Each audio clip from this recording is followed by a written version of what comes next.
Good afternoon. I'm Bill Roth, Vice Chair, and I am being Chairman for the Committee of the Whole today. It is 4 o'clock on February 24th, Tuesday. Please call to order. Batacola, Apaticola present.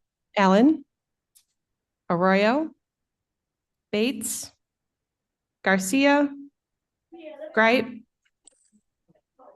Gums, Iqbal, Juby here, Caius, Leonard, Lewis, Lewis is in the house. Linder, Over here. Molina, Penesis, Genesis remote. Sanchez, Strathman, Strathman remote. Sturgis, Tarver, Tarver's here. Tepe, Tepe remote. Williams, Williams here. D. Young, K. Young, Kay Young's here. Roth. Roth is here.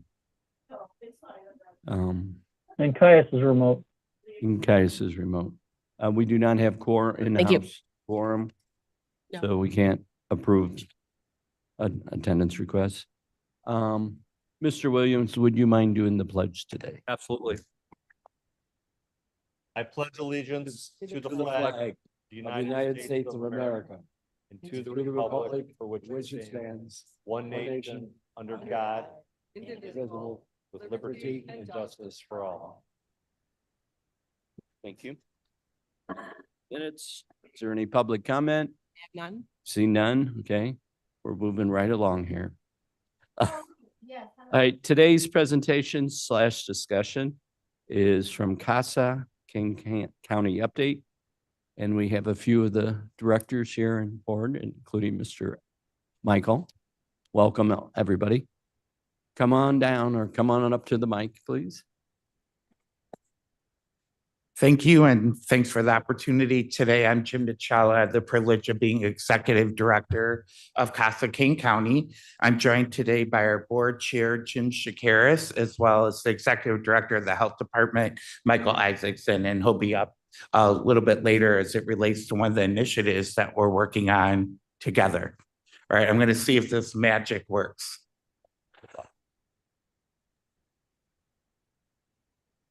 Not yet. Oh, there we go. It is. Thank you. Okay, so a few topics for today. One is to kind of share with all of you the trends, accomplishments, and challenges that we're facing as CASA King County. Secondly, just to share an update on the long-term partnership that we've had with CASA and the county. As you know, it's been since 1988. So a lot of people have come and gone, et cetera. So we kind of have a timeline here to level set for everyone. And then we're going to talk about the launch of King County Circle of Care, which Bill was at a few weeks back with our launch of a countywide initiative. And I'm sorry? Ms. Juby was there too. Oh, yes, thank you. Okay, so let's start with the stats. So we've had over 300 cases annually for the past 5 years. If you look at the darker blue number, the 332 in 2019, that's the number of children. The lighter blue number is the number of cases, 199.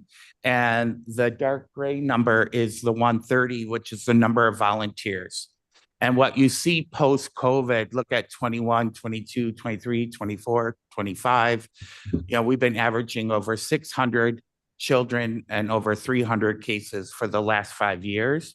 And while our volunteers grew after 2019, we've kind of leveled off at around 200. And it's been a really hard barrier to collapse. But since that time, we've been relatively stable with our volunteers as well as with the retention. So there's a little bit of a positive trajectory. The first column is the number of new children that came into care in the given year. And the second column is the number of children that achieved permanency. So whether that was return home, adoption, guardianship, and the like. And so what this represents in 2025 is one new child every 2.25 days. So when you think about it like that, it's a really profound number of children that are coming into care in Kane County. We did see a little bit of a reduction on the number of children in care in 2025, still a significant number of cases. However, year to date, as of yesterday, we have 40 new children that have come in since January 1st, which is would put us on a path of 250 new children in 2026 if that continues at this pace. So it was a really challenging January and early part of February. So some key accomplishments. In 2025, we had over 200 trained CASA GL volunteers that not only do they get trained when they come in, but they're required to have 12 hours of continuing professional education, which we provide to them throughout the year. We had 608 children that were represented, which conducted over 12,000 hours of casework just by the volunteers, our CASA GAL volunteers. And because of where children are located, about 45% remain in Kane County and another 55% are outside of Kane County. That depends on where their foster placement is. The first goal is to go at next of kin, so that would be a family member. After that would be Vic of kin, like a very close friend of the family in which the children would be comfortable with. And then third would be traditional foster. So if you think about where your own relatives may live, they're not all living in Kane County, right? So as a result, our children are all over the state of Illinois. We had, and as such, 130,000 miles were put on to do child visits for the number of children in care. I think that just shows the magnitude of the mission and the operation that happens on a day-to-day basis. There were 96 reunifications, 79 children were adopted, and 24 cases closed in guardianship.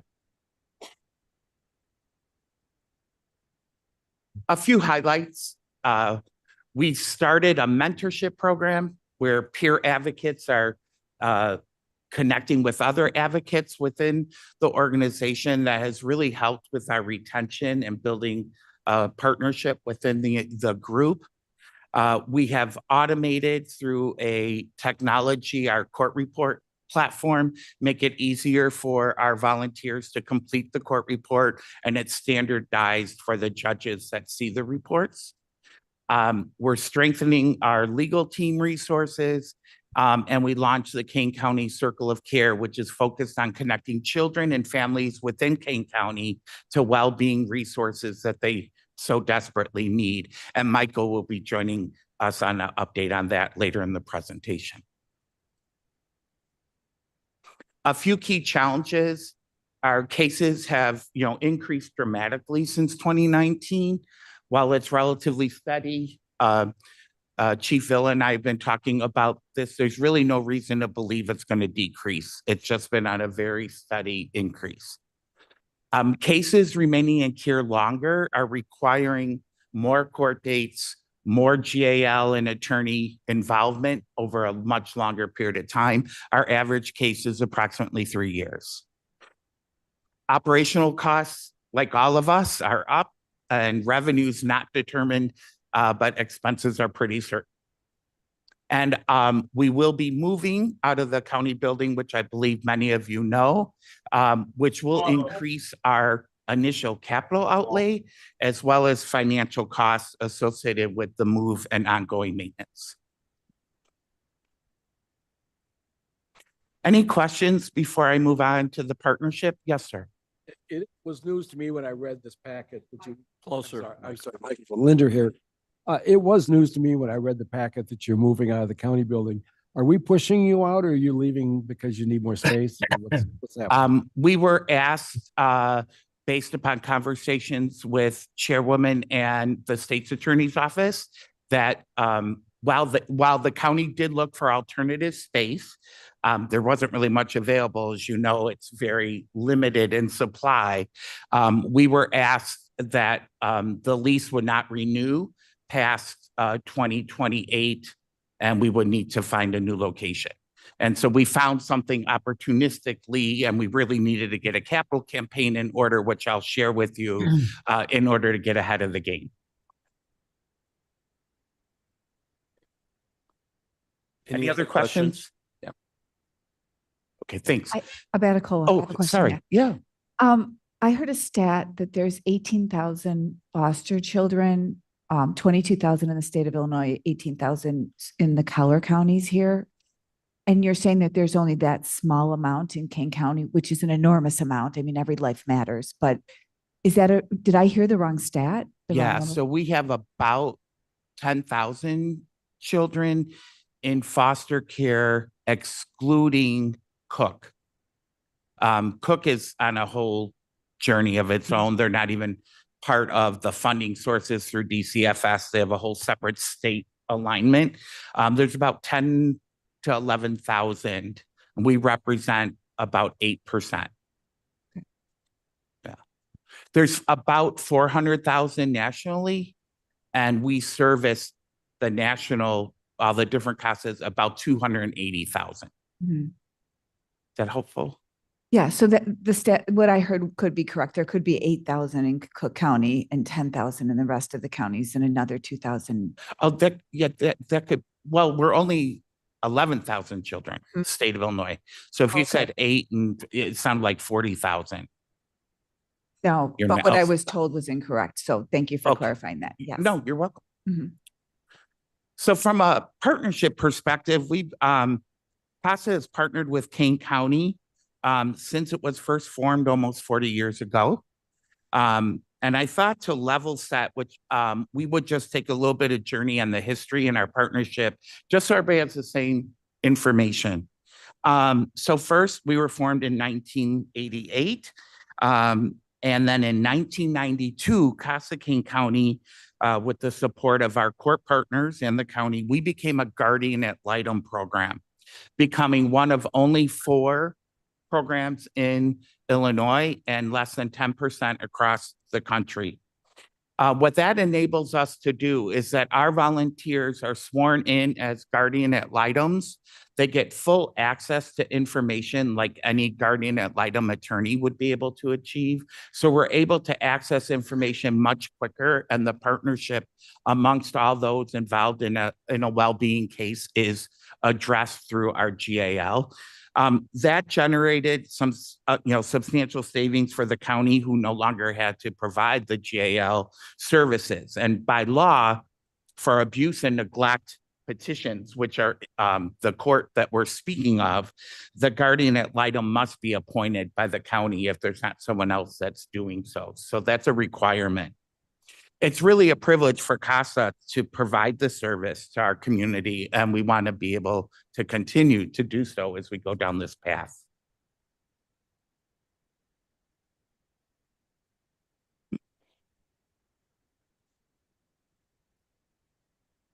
There we go. In 1994, in partnership with the county board, the Judiciary and State's Attorney's Office, you generously provided space for CASA in the courthouse at no cost. I think technically it's $10, but basically no cost, just in case this goes somewhere in the minutes. So with the county board approval and support in 2012, we made a significant improvement with our donor support to grow a healthy child garden that is at the courthouse on 3rd. It was put there because at the time that's where the judicial center was, and then subsequently moved to the West Courthouse. And then in 2015, we expanded and renovated offices through a campaign at a cost of over $600,000. And I think this might be a good point where I could bring up, at this time, there was a capital campaign and an endowment program that was run. That endowment has about $2.5 million in it today. It is set aside specifically for how that endowment was written. And so we're not able to access any of those funds outside of approximately 4% that is provided by the Community Foundation of Fox River Valley, where the funds are held. The only way to access it is we could leave the income in, or we could take that income out of the 4%. And we have chosen to take it annually for our operating costs. But the principal cannot be touched.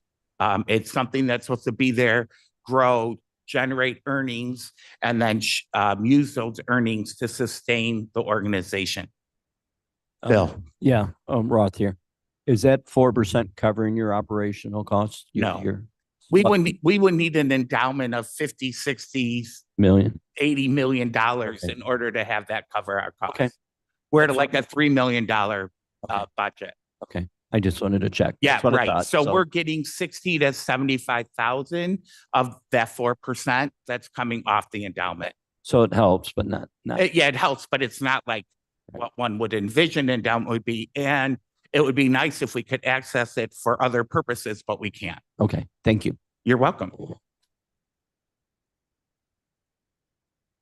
Okay, in 2018, we expanded the program and brought in-house CASA JL attorneys. Up until this point, we were utilizing third-party attorneys as part of the oversight.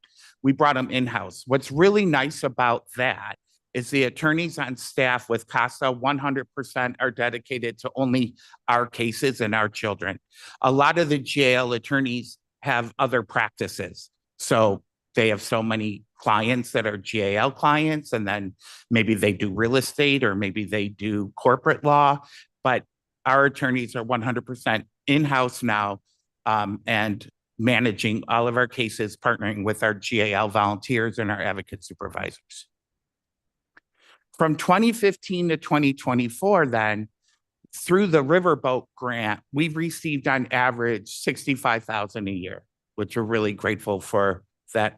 And that has gone towards our operating budget. And in 2022, the county board was very helpful in us receiving $1 million ARPA grant, some of the ARPA funds that were generated.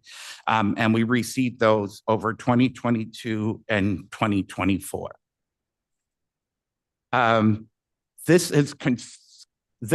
These dollars have been instrumental to our budget, and we want to be able to continue to provide our services and look for opportunities where the community and others will be able to aid us in the journey ahead. Okay, so for context, again, in 2025, this was the first year that Casa King County did not receive any sort of funding from the Riverboat or any other source from King County. I will share the one disappointment is we didn't receive any heads up on the fact that that was going to happen. So it made it a bit challenging when we found out quite after the fact that that wasn't going to occur. Also, like all of us, revenue is uncertain. And in 2025, along with the Riverboat Grant, we had a major event that got postponed from one of our organizations because of their some family matters that were going on. So nothing is certain. And we ended up with the $200,000 operating loss the first time in the last 4 years that I've been part of CASA. And despite all the efforts that we made to overcome that, we ended up with a shortfall of $75,000 in 2025. So I wanted to show, just by way of example, of what the potential cost savings are to the county because of CASA. In 2025, we handled 356 abuse and neglect cases. If you took an average of 2.5 hours a month per case, which right now we're averaging 10 hours a month, but I'm trying to go very conservative, at an attorney rate of $200 an hour, which is a range of $300 to $500 is what I'm told the average jail attorney charges today. That total cost would be $2.1 million. And say if attorney only worked on it for an hour and a half a month, which is not even possible when you're driving 130,000 miles, you'd be well over $1 million. And I just share that for context of there is real savings to the county by the work that we do. Are there any questions about anything I've said so far? Sure. To be clear, the work that you do is mandated by the state, is that correct? It's built into legislation, yes. Thank you. So looking forward, our partnership has been very valued and will continue to be important as we look to the future in Kane County. Without ongoing support, which we rely on, we don't want to be in a position to scale back our services if we were forced to. And then due to the relocation, obviously the funds are needed not only to secure space, but also we'll have an increase in some of our ongoing operating costs. So, and again, while the county did look for alternative space, which was limited, there was nothing really available, and we needed to leave the courthouse. So where are we at the moment? As of February of 26, we have a contract on an office condominium, and we're currently in due diligence. It's anticipated that we would close on that property in June, and with a preliminary move date sometime in fall. Currently, we're in the process of launching a capital campaign. We have an outside third party helping us in that journey. And we're looking to fund through donors, capital grants, appropriations from the state, if possible, and some of our own reserves. And so we're taking multiple approaches to fund this campaign. As we look to the, given all that we've just shared and talked about,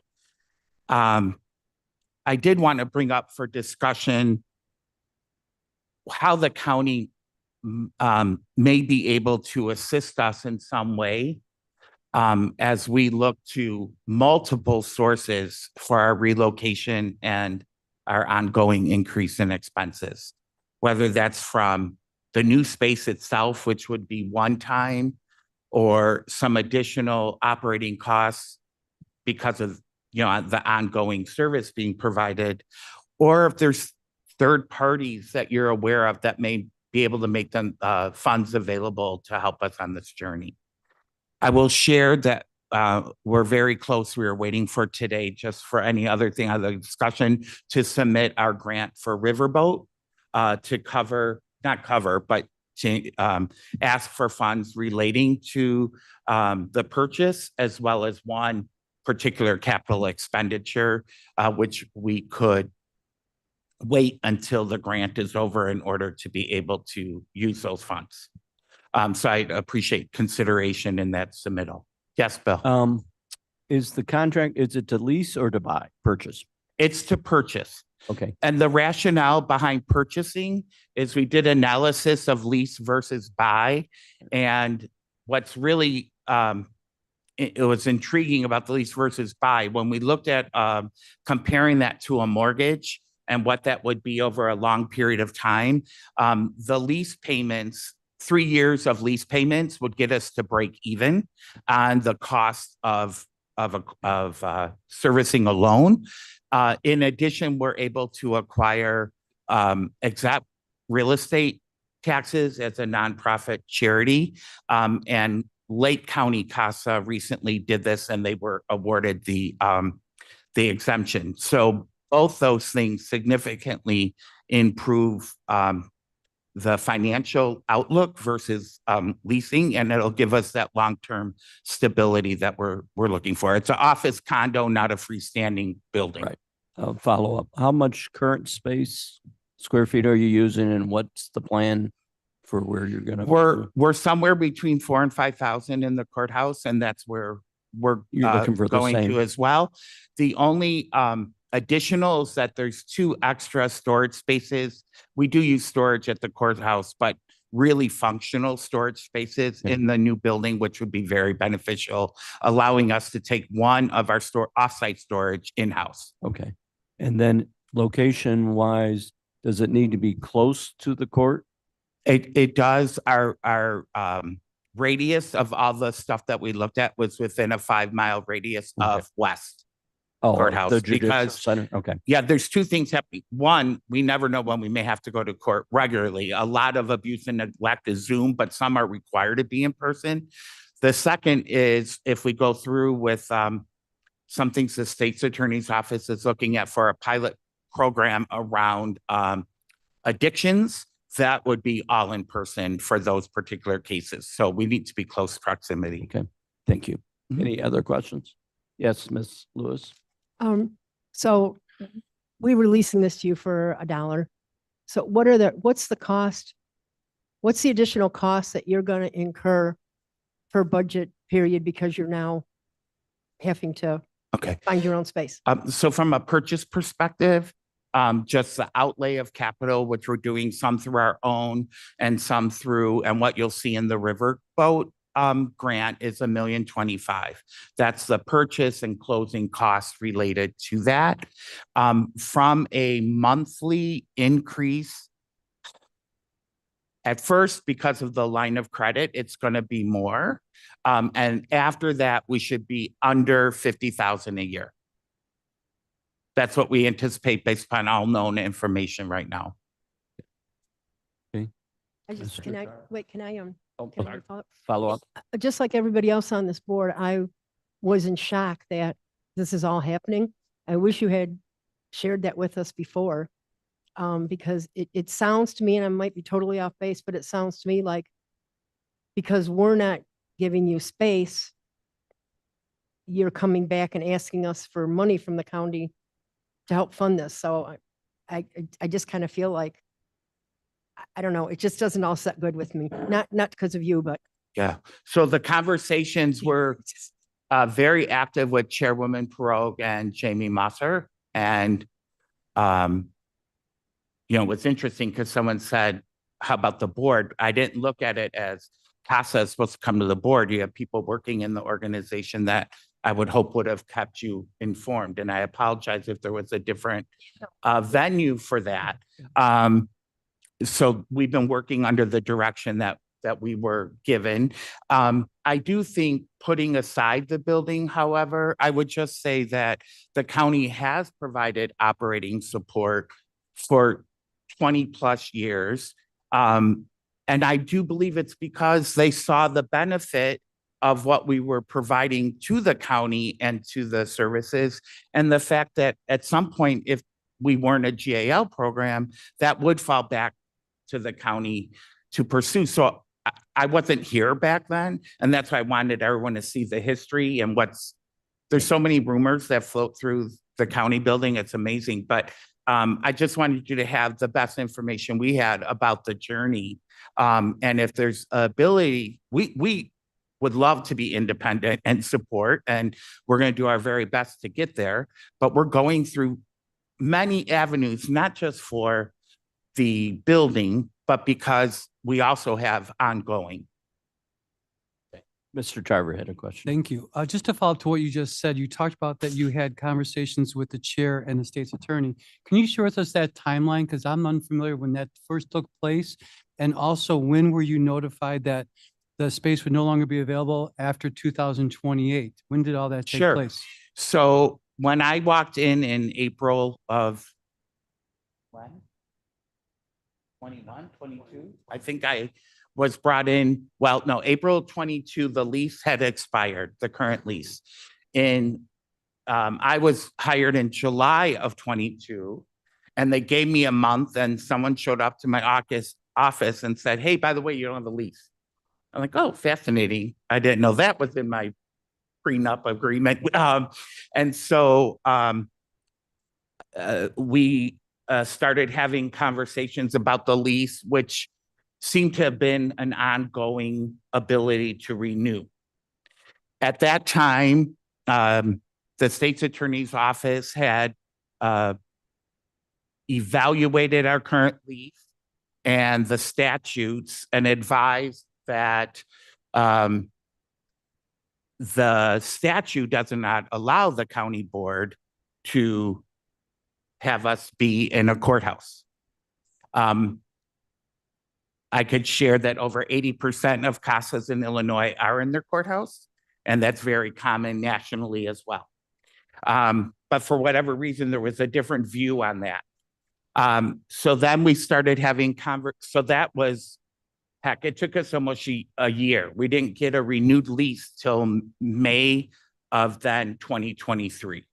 Okay, so that 1 year we were without a lease and it almost didn't really count, kind of. So in May of 23, we were, there was meetings with lots of people. It was agreed that we would have a 3-year lease. And if the county couldn't find alternative property that was mutually agreed upon, that we would get an extension for 2 years, which was built into that lease, and that we would need to relocate at that time if we didn't come up with anything. I can't just turn money on a dime. So as we were getting closer, and we worked with Chairwoman Perot and Roger and saw some sites, there wasn't anything really available. For a little humor, I'm not trying to make this a stressful conversation. The old morgue was offered up.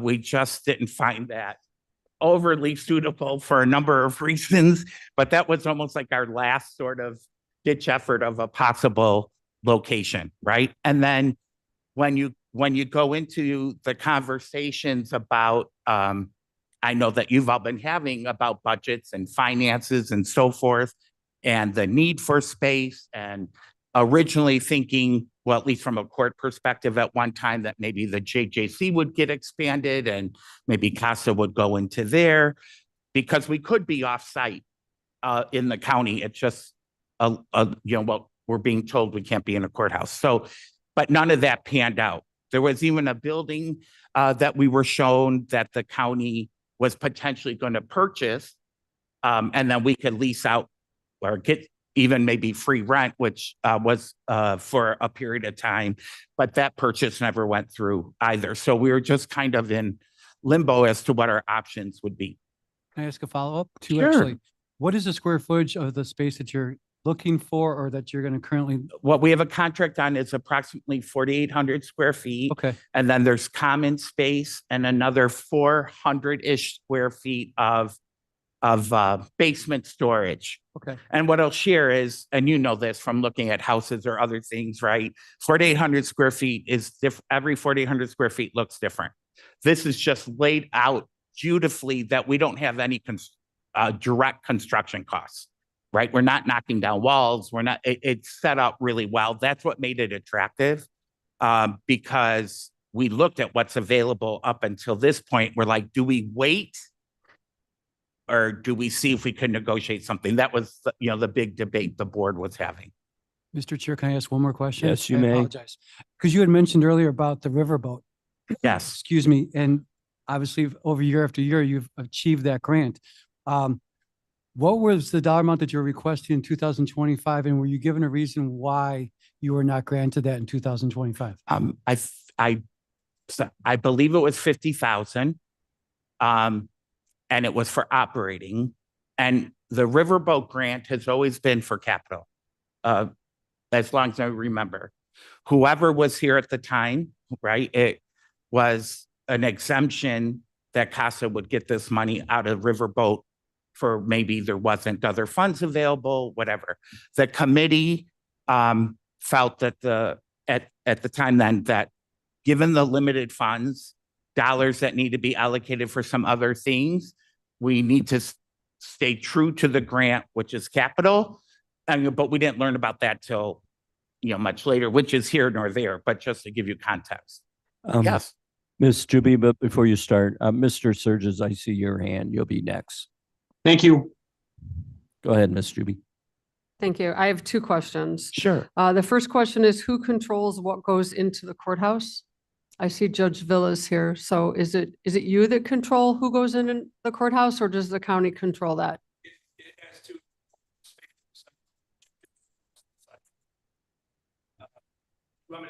Yeah, please. Good evening or afternoon, I should say. It's not evening yet. For those of you who don't know me or can't see me, I'm Chief Judge Villa. To answer your question, who decides or who has the authority to decide who can be in the courthouse and utilize that space? Ultimately, that lies with the Office of the Chief Judge. I'll give you some history that Mr. Shallow was explaining to you. There was, during my predecessor's time, Judge Hall, discussion with the State's Attorney's Office about expansion of their spaces into the courthouse. Judge Hall was very protective of CASA and it's in CASA's location there. And so we lost a courtroom and another portion, an anteroom to a courtroom that used to be for abuse and neglect to the State's Attorney's Office in what basically amounted to, don't make your legal arguments and you can have this space. What was being referred to about whether you can be in the courthouse or not, the more technical way to describe it is this. The county, and I'm not going to give you a legal advice because I don't do that.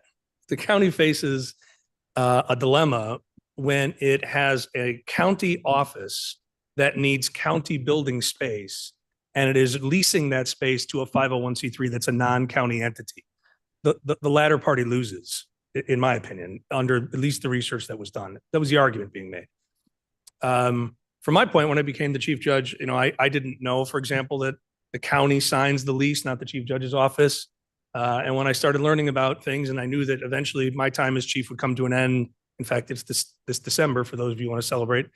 I met with Mr. Dichala and I said, listen, you need to be thinking long term. And one of the things that I thought of, and I mentioned it to him, was this. This county's not getting smaller. Many of you heard me say this before. It's not getting smaller. Our resource demands are not going to get less.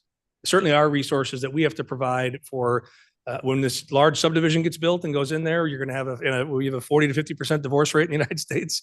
We're going to have more orders of protection, more cases in divorce, more abuse and neglect cases, more crime cases. We're just going to have it. And there is no way you're going to approve the construction of an addition or new courthouse, not in my time that I'm going to be on the bench. So I've said several times that one of the visions I had for what we're doing is to improve the assets that we have. Some of those assets are at the 3rd Street Courthouse because that's much better than the Death Star over there at the Judicial Center. I like to joke about it. But if you'd like to come by and see what we've done, I know, Mr. Roth, you've asked to come by and see what's there. It's improving the assets that we have. Knowing that we would do that to preserve the future use of that courthouse, what happens if we need another courtroom over at the Judicial Center to satisfy the ever burgeoning needs of a larger community? There is one space left at the Judicial Center. It's the suite of offices for the Office of the Chief Judge and the trial court administrator, executive assistant, and the grand jury room that's over there. That's the only space where you could put something sufficient enough to hold the public, unless you want to take a cafeteria away from the public and everybody who, the 1,000 people who are in that building every day, probably not a good idea. There are no places for our court reporters to go anywhere anymore. They're in the basement where we have to do pest control from time to time for them, which I'm sorry to say. So I mentioned to him, I said, in the future, it won't be me, but in the future, some chief judge may have to say, we're going to have to move the chief judge's offices out of the Judicial Center, and with no space to put it at the Judicial Center, it would have to go to the 4th floor at 3rd Street. That's the most logical place for it to go. And that's what I meant with him was I was saying really being a good steward of this organization, very important to the county, very important to the community. You got to be thinking long term. I think this is a great play by them. Personally, I think that while it's seems overly burdensome compared to what they were paying at here, this is a long-term play for sustainability. The capital campaign program that they're working on is pretty exciting. When you get to present on that, I'm sure you'll appreciate what they're trying to do. And that just, to be frank, takes them out of the discussion about which board members are going to vote to support CASA or whether or not future chief judges think they should pay $10 a year in the courthouse. I can't tell you who's going to do that. That should not be on their radar. They should be allowed to function and perform their very valuable service. So I commend them for taking this step. I think this is a great future play, and to the extent you can help them do that, better for the county, right? Thank you, Judge. All right, Ms. I have a Juby. second question. My second question is, when you said Old Morgue, you kind of laughed. How serious were we considering that? It's just a building. It's a building that we can repurpose. I know it may have a weird old name on it, but how serious were we about the Old Morgue? being a place that could actually provide Yeah. necessary space. So we did look at it. It's very small square footage from what we would need. It would need a lot of renovation, and that was going to be at our cost, and it has limited parking, and we do training for our volunteers. So when you take that all into consideration, we are going to have to put in a lot of dollars in order to get it perhaps where we could need it, but you couldn't add square footage. So there's only so much room. And what's the square footage on that I building? think around 3,000. Okay, thank you. And a good third of it is a freezer, like a huge, really, I didn't mean to offend. Just Well, it's an open building, and anything, when you're talking about space, you don't say, oh, I don't like that because dead people used to be there. You say, No. hey, can we make that work? right, and we So, looked at that for Okay, sure. thank you. Mr. Surges is next, and then Ms. Lewis. Thank you. Mr. Surges, you're up. Thank you, Mr. Chair. Hey, first off, Jim, you are being such a gentleman right now and really trying to put your best foot forward, chin up. I am telling you that you and I had several discussions, and I tried to champion these for you at this board. You please feel free to use my name for good or for bad on this, and feel free to share the discussions that we've had. But at every step along the way, you were honest and forthcoming with me about the challenges that CASA was facing. I brought those challenges to Madam Chair. I brought them to the board. I spoke with the Riverboat Committee. We asked for an additional, reconsideration. Sir, I applaud you for trying to take the high road, but gosh darn, I don't want to sit back and see you play the role where you're being apologetic. I mean, we ran this up the flagpole as hard as we could. And I am biased. My wife was a CASA for many, many years before our grandchild was born. So I do have a predisposition, and I do have a bias in favor of CASA, because I truly believe in the good work that they do. And I just want to make sure that Jim, you are amongst friends, and we want to try and help you. And I understand everything that the board is juggling with, but boy, I wish we made different choices here. Thank you. Great. Thank you, Mr. Surges. Ms. Lewis? Yeah, so my question was, so is there a statute against having CASA in our courtroom or in our buildings? Yeah, because there a Jim statute? originally said there, in one of his things, I believe I heard him say there's a statute against having Yeah, CASA in there's- our court. There was a legal analysis done by the state's attorney's office, and I don't give out legal advice because I'm supposed to sit between the two parties and decide who carries the day. Mhm. But I have read the advice, and it references several statutory codes that, to summarize, when a county entity needs space, the county cannot prefer a non-county entity. And CASA is not a county entity. It's a 501c3. It's a separate animal. So that places them at risk if there's ever some department or anybody else who's aggressive. My response was, I wasn't chief at the time, but you could prevail on your argument and still not get the space because I wouldn't let you have it. So But it's not there a is no statute that says CASA in particular cannot be in a courthouse. And they very often are in either the courthouse or some courthouse adjacent facility. Okay, thank you for clarifying. All right. Any other questions? Okay, go ahead, Jim. Yeah, so I just want to acknowledge Cliff. Thank you for your comments. I appreciate it. And thanks all of you for your comments. I guess as a next step, I don't really know what the appropriate next step is around a discussion, other than we will be submitting a capital grant and for Riverboat, and appreciate the consideration as it relates to it. And whatever the process may be for you to share some ideas or thoughts you may have, I'd really appreciate that consideration. Okay. Jim, do you have anything you want to share before we move on to the next topic? I've seen a couple. Okay. Okay. Thank you, Board, for allowing CASA to come and speak today. As you know, CASA historically has relied very heavily on its donors and volunteer base, and we are so grateful for everything the county has done with regard to the space over these years. Obviously, moving is something that we're taking actions quickly to accommodate that. It involves obviously a significant effort from our donors. It's a heavy lift. It's a huge time commitment, and we're really pushing our resources, our time, talent, and treasure, pushing our resources to the limits. Our goal really is just to stabilize as quickly as possible so we can get back to serving these kids that really need the support of CASA. So thank you very much for all your consideration this evening. Okay, thank you. I have one. Another question, Ms. Lewis?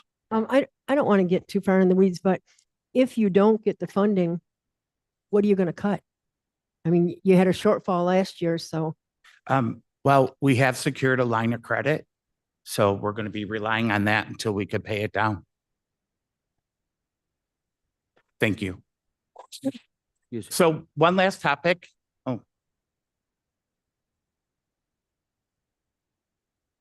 So January 15th, we launched Kane County Circle of Care. And the Kane County Circle of Care is really a community-led program in strong partnership with the Kane County Health Department, the Regional Office of Education, and other community organizations throughout Kane County.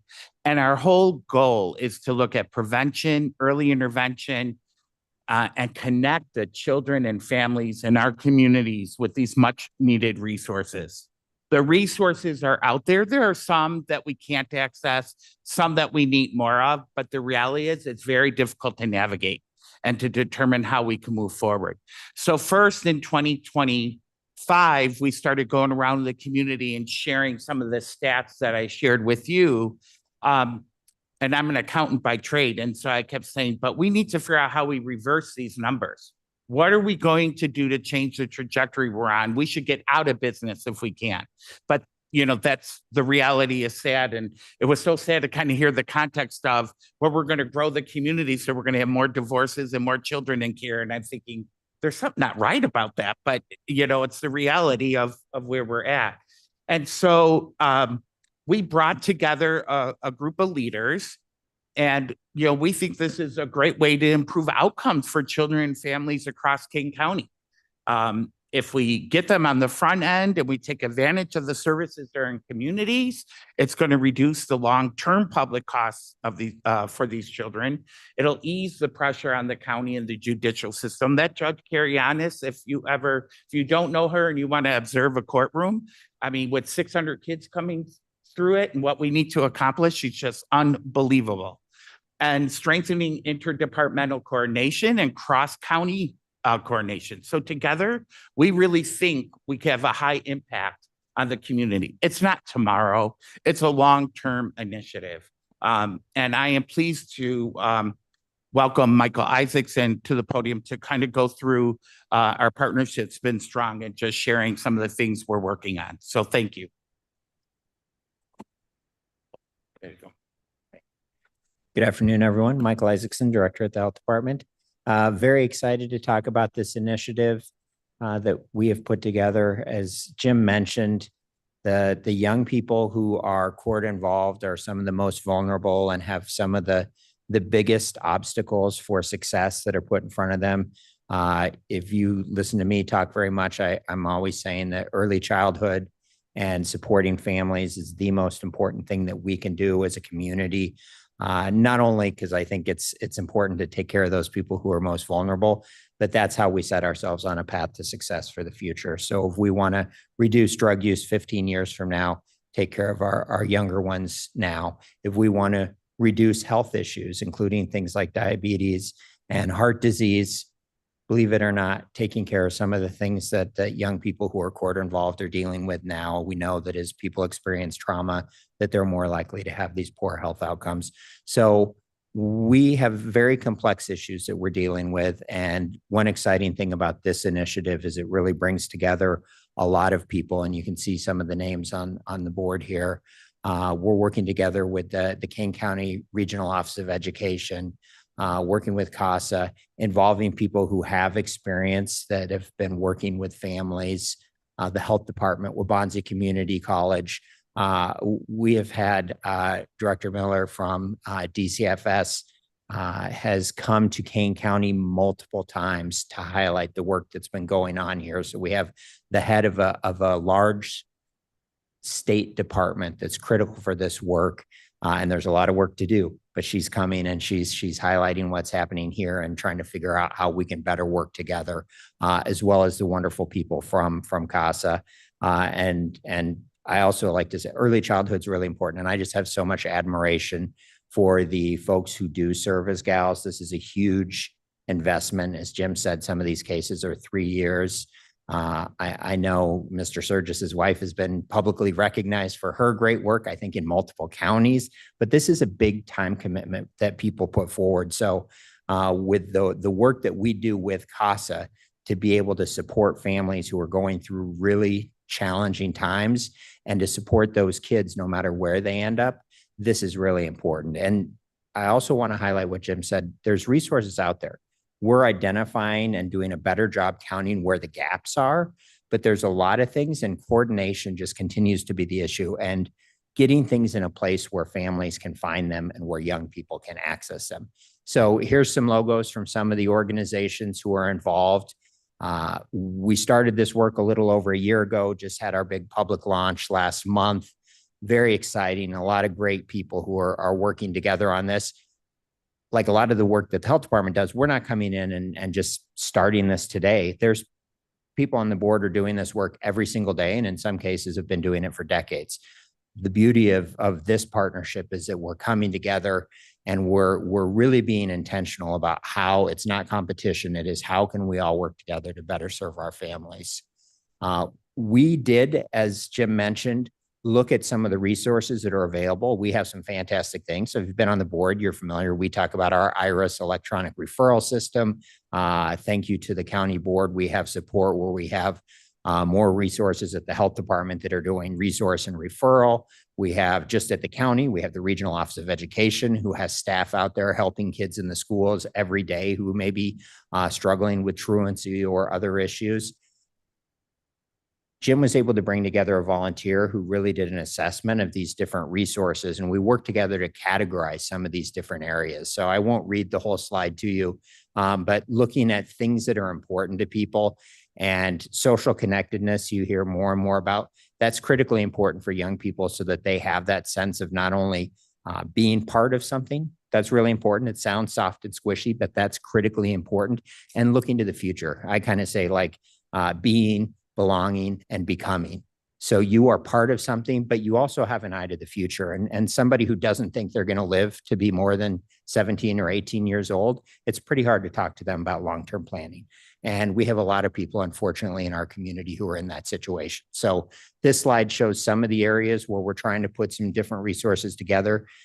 Also, we've put a special emphasis on some of the older kids. It's a bigger, I shouldn't say the word kids, these emerging adults is the technical term we use. But on up into your low 20s, where when people age out of foster care, and frequently you'll see people with literally a garbage bag with all of their belongings, and then they're just out on their own. And if we as a society think, oh, great, I'm sure that person who's probably bounced around from foster care to foster care, now they're just going to go and get a job and be extremely successful without additional help from us. That's a tall order. So we're looking at different ways, not only for the little ones, but on up into young adulthood to make sure that we have job training, making sure that we have ways that we can get people into substance use treatment, into mental health treatment, et cetera. So this is a tremendous initiative. As Jim said, this is multi-year, and I agree very much with what he said. I'm not in the business of let's just keep building more and more programs because that's what a perfect community looks like. We need a safety net, but really the perfect community would mean we had things in place where we didn't need all of these things later on. So with an eye towards prevention, we're really excited, and I look forward to sharing more in the future about what it is we're able to accomplish with this. So Jim, I'll turn it back to you. Thank you, Michael. Can we ask Michael a couple questions before he leaves? I asked if we could ask Michael questions. Oh, okay. Could I? Yes, you may. Okay. So what do you need from the board, Michael? It's a great question. It's almost 5 o'clock. Just Yeah, no, that's excellent. So we're really excited and the investment that the board made with $10 million in ARPA funding to help us build up our behavioral health work, that's been really key for us. We sometimes at these board meetings will talk about, well, I know somebody in DuPage County and they have this, and this, or they just built a crisis stabilization unit. 8 years ago, we had $0 in funding specifically for behavioral health. We were able to get some grants. We've been cobbling some things together. Then with the ARPA funding, the county board sought to really invest in it. So we've been working with our community partners. We've been expanding IRIS. So this is something that we are going to continue to look to build out. ARPA money is winding down. So we're looking at sustainability for all of these different programs. And we very much looked at it as a pilot project for that. So I think the continued support that we have around, and I'll say kind of bigger behavioral health issues is going to be important for us moving forward. But I think the board has been extremely supportive of us. And as we work together, this is how we do things in Kane County. It's a requirement that we're all working together. So this partnership, I think, is a natural fit. Ms. Juby? So I realize the ARPA money is going away, but we are due to get some opioid settlement money, which directly ties to these particular things. So will you be using those moving forward? That's my hope, certainly. So the opioid settlement money, we do have a five-person committee who votes on all of those funding decisions. I chair that committee, but I'm only one vote. But yes, I certainly hope that that's what we're doing. And there's a little more uncertainty because we've seen a lot of cuts in federal funding, especially targeted at Illinois over the past couple of months, but the last year. As we move into our new Elgin facility, we're really looking at expanding services. We're looking at expanding how we bill Medicaid. Speaking just for the health department, we're always looking at how do we not just compete with the providers that are already out there doing a good job. And logically, the things that pay, the things where there's better reimbursement, people are already doing those things. So we're trying to find where are those gaps that maybe it's a harder business model for us, but that's the gap where we can be the safety net. So we're exploring all of those too. Any other questions? Okay, Jim? So just in closing and sharing, thank you, Michael. These are our 2026 goals that are on the screen. So one of them is where we have put together a website where we've populated general resources, prevention and early intervention in older youth resources. Currently, we're using a form of AI to actually access all of our data that we put into play. So safety and security is of utmost importance, and we're just using it internally to test the system and test what's in it and making sure it's in a good place before it goes further. The next phase after testing will be the health department and a couple other of our partners, but it's not going public till we know that we have it locked down in an appropriate way. Secondly, in May 1st, as part of Prevent Child Abuse month, which is really April, but we had to push the date, we're hosting jointly CASA with the Thrive and the Kane County Circle of Care, a summit, which is all about prevention and early intervention. We have a few keynote speakers, probably 40 to 50 organizations that will be present, open to the community to come in throughout the day. There'll also be childcare available. So we're pretty excited about that launch. In fall, we will, as part of CASA's annual conference for our team members and volunteers, we're going to run an older youth track so that the resources that we have found and available for older youth is available to the community at large. So we'll be planning that. And the last, which we're really excited about, is we're calling it our HOPE program. And it's starting with children in care, but could go more broadly. And this is to create experiential opportunities for youth positive childhood experiences. You may hear a lot in healthcare about adverse childhood experiences. And there's a lot of research that's been done around augmenting the children with positive childhood experiences and the impact that could have on their life of independence and care. And so we want to start offering that and creating a community around those experiences, helping those children have some normalcy, if you will, in the midst of so many other things.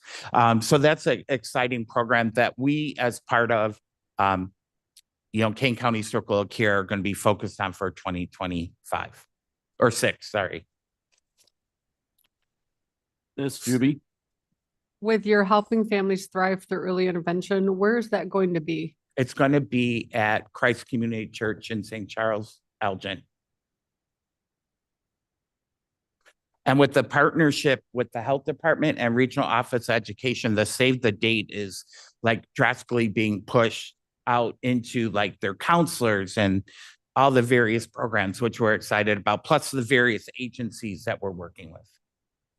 And, and in response, what do we need? I already asked you on the other one, so I'm not asking on this one, but it's awareness, right? So we wanted to let you know what kind of work we're working on so that as other things may come before you, as you hear about things, just send them to Michael or I, and let's see how we could connect it so we don't have people running down all these different separate paths, because we're finding that connection and that partnership to be very valuable, and how we could expedite some things that were taking us so much longer. So I really appreciate your time today. I appreciate you, us being able to provide this update to you. And if anyone should have any questions, feel free to reach out. I'm going to leave a few business cards here. I'm happy to follow up with you, but we're really grateful for the time and thank you for your service. I have a comment. Speaking for myself, I wasn't informed about this. I don't know about any of the other board members, which is unfortunate. And we can complain about what happened in the past, but going forward, I think the board needs to be working. One question I have, CASA falls under judicial or does it fall under public health, Michael? Or is it an orphan out in the wilderness? I'm sorry. It's a 501c3. I understand it's a nonprofit. It's not part of the board. Right. You mean in the committee process? What? In the committee process? Well, I mean, if we need to be able to help, where should it come through? Well, it could also come through administration, Mr. Caius's committee, because that's, Okay. And not that we need to make a decision now, but I'm just bringing that question up. And we need, as a board, we need to be helping. And it's unfortunate we weren't in the past, and we can complain all day, but that's water under the bridge. Going forward, we need as a board, and not that we have a magic answer, unfortunately. I Mr. have no Chairman, wand, Allen, so. Yes, Miss Allen. I just wanted to toss in here that the riverboat has been undergoing stresses in all of its time of existence. And one of the things that we really have tried to focus on is that we have taken so much of that money to fund operations in the county, which, if they are appropriate and needed operations, and they are, then they should be part of our regular county budget. They should not be siphoning off the riverboat money to do operations. That's not its purpose. And I'm sorry to say that CASA, I think, fell this last year kind of under that umbrella about operations. But you now have a capital plan going forward, and capital is what we do and what we should do. The whole goal of using this money is it's manna from heaven. We invest it in our communities so that it can grow healthier communities. So I'm going to say going towards capital this year in the riverboat, I can't guarantee anything. I'm not even on the committee, but I will certainly be sitting in, and that's the direction we are trying very hard to go in. So good luck on your application. And we're not talking about solutions right now, but it's something we as a board need to help all our departments, because we are facing, I think, the budget. My feeling is the budget process is going to be even harder this year than it was last. So we have to work together. Okay, any other questions?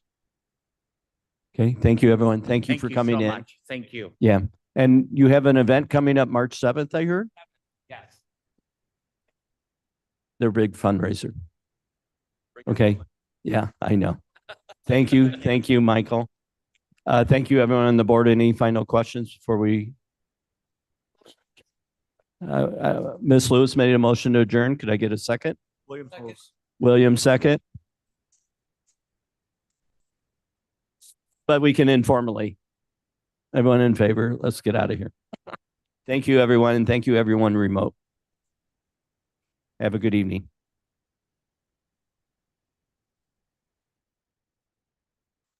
Thank you, Mr. Chairman.